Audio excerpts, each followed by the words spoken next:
जीवन वीथिका का अगला भाग आपके सामने प्रस्तुत है। मैं डॉक्टर आनंद प्रदीक्षित इलाहाबाद पहुंचा विश्वविद्यालय में पढ़ने के लिए। तो केमिस्ट्री में एडमिशन हो गया था। केमिस्ट्री की मैंने पुस्तकें ख़रीद ली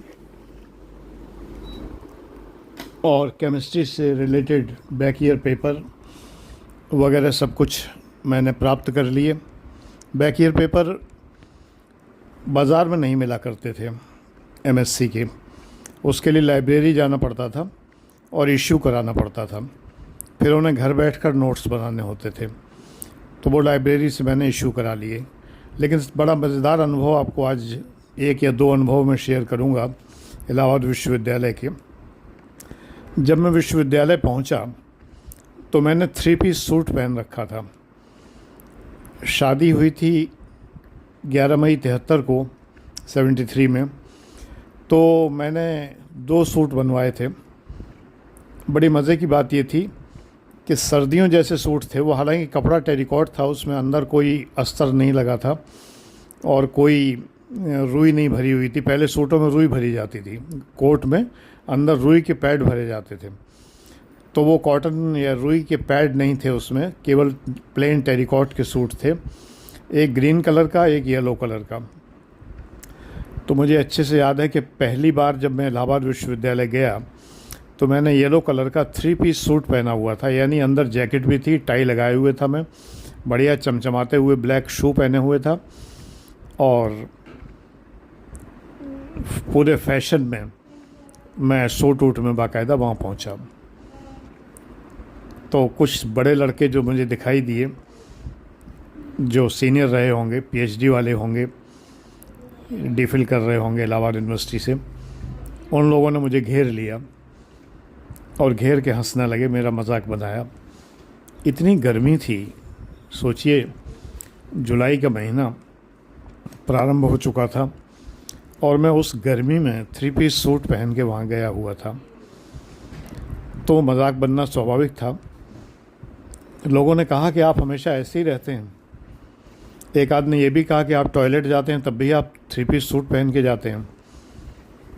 अब इलाहाबाद यूनिवर्सिटी, इलाहाबाद का शहर, महानगर, मैं भरथना कस्बे का रहने वाला, अपनी समझ से जितना फ़ैशन हो सकती थी वो मैं करके गया था।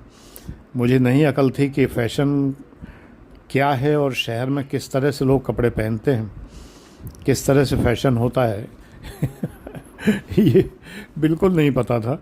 मैंने वहाँ देखा लड़के बेल बॉटम पहने घूम रहे हैं, जिसमें नीचे पैंट का नीचे का पायचा बहुत चौड़ा होता था और फूलदार शर्ट यानी फ्लोरल डिज़ाइन की शर्टें पहने, बड़े बड़े कॉलर थे जिनमें, चश्मे लगाए धूप के, लॉकेट पहने, डॉग कॉलर कहलाते थे, यानी कुत्ते की जीभ के जैसे कॉलर होते थे, कुत्ते के कान जैसे कॉलर होते थे, डॉग कॉलर कहलाते थे।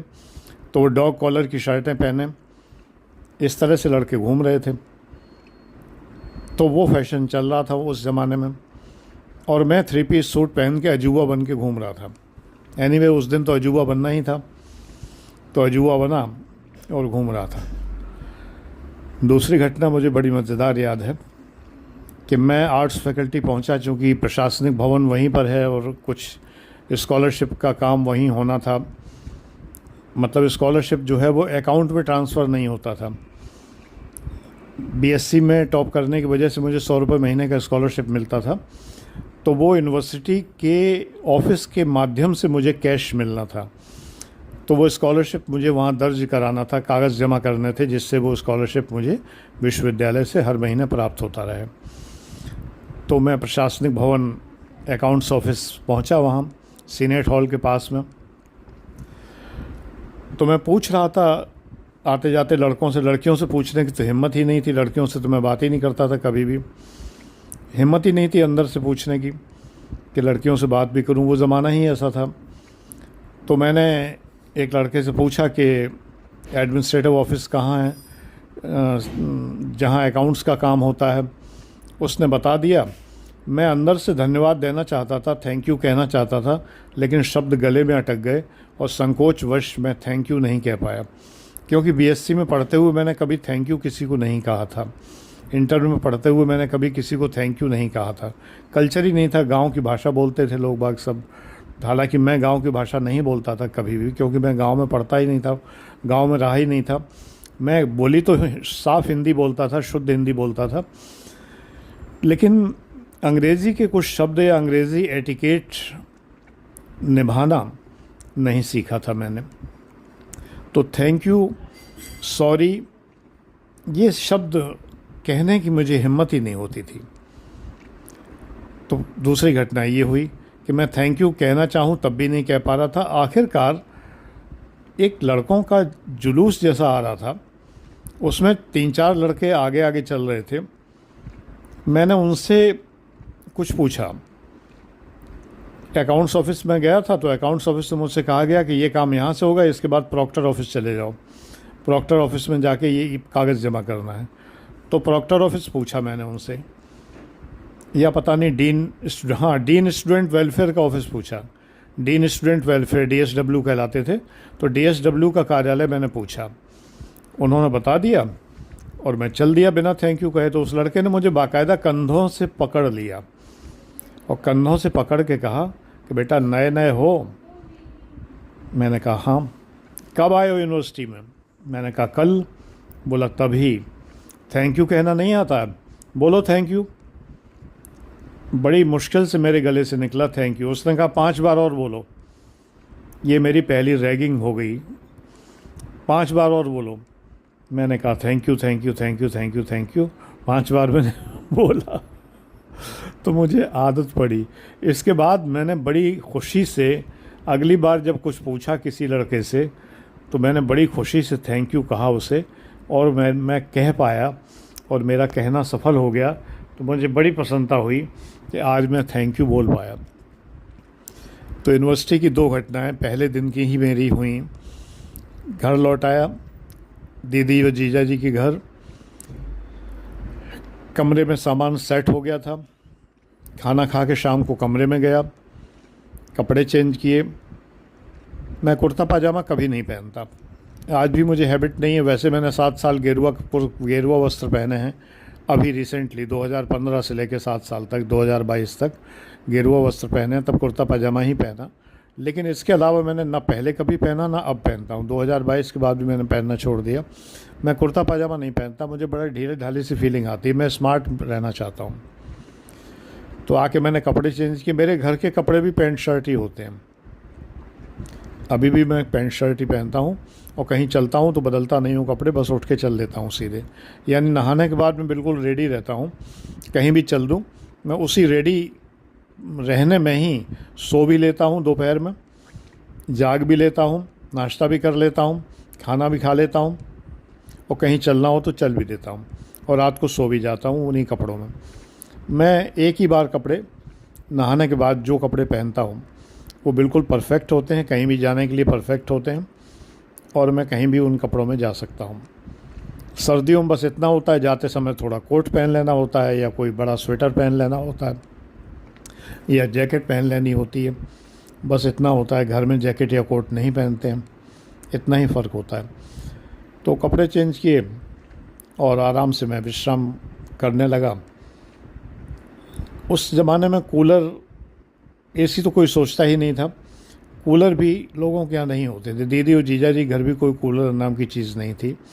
गर्मी लगती ही नहीं थी, मुझे आश्चर्य होता है क्यों नहीं लगती थी, लेकिन गर्मी लगती ही नहीं थी। मेरा सिन्नी का पंखा मुझे अच्छी हवा दे रहा था, और उस हवा में ठंडी ठंडी जुलाई के महीने में बढ़िया ठंडी हवा लग रही थी उस पंखे से, और मैं इत्मीनान से सो गया।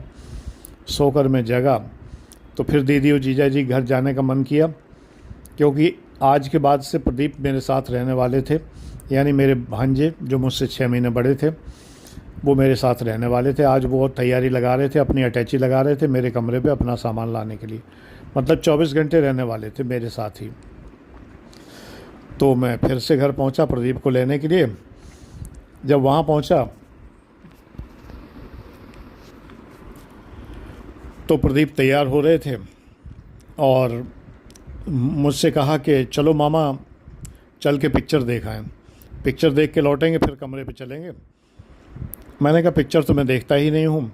मैंने 1966 में 66 में एक फ़िल्म देखी थी बस इसके बाद मैंने कोई फ़िल्म नहीं देखी है। 1973 आ गया तो फिल्म तो मैं देखता नहीं हूँ, मैं देखूँगा भी नहीं।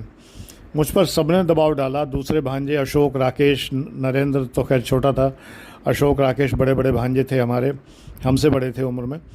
तो उन लोगों ने भी दबाव डाला कि मामा देख आओ, इलाहाबाद आए हो, पिक्चर भी नहीं देखोगे तो क्या कहोगे, तो पिक्चर तो देख आओ। तो ये लोग देखने जा रहे थे।